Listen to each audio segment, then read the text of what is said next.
First ইয়ারের ছাত্রছাত্রীরা তাদের অ্যাডমিশন সম্পূর্ণ হয়েছে, অ্যাডমিশন প্রক্রিয়া সম্পূর্ণ হয়েছে। আমরা তাদেরকে শুভেচ্ছা আর অভিনন্দন জানাতে এসেছিলাম। আপনারা নিশ্চিতভাবে অনেকক্ষণ ধরে ছিলেন, হয়তো দেখেছেন ক্যাম্পাসের বাইরে গেট ছেড়ে রাস্তায় দাঁড়িয়ে আমরা ছাত্রছাত্রীদের সংবর্ধনা দিচ্ছিলাম। হঠাৎ করে পুলিশ এসে চড়াও হয়। তাদের দাবি যে এই গভর্নমেন্ট কলেজ এই চত্বরে ফ্ল্যাগ নিয়ে দাঁড়ানো যাবে না। পুলিশ আমাদের কাছে বলে যে ফ্ল্যাগ ঘরে রেখে এসে রাস্তায় এসে ফ্ল্যাগ ছাড়া দাঁড়াতে হবে।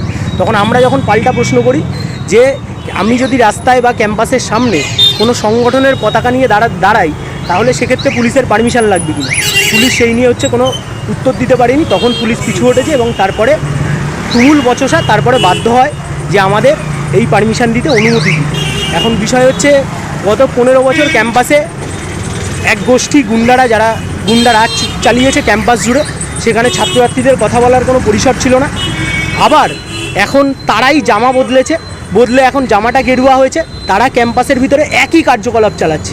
আমরা এর বিরুদ্ধে সাধারণ ছাত্রছাত্রীদের সংগঠিত করছি।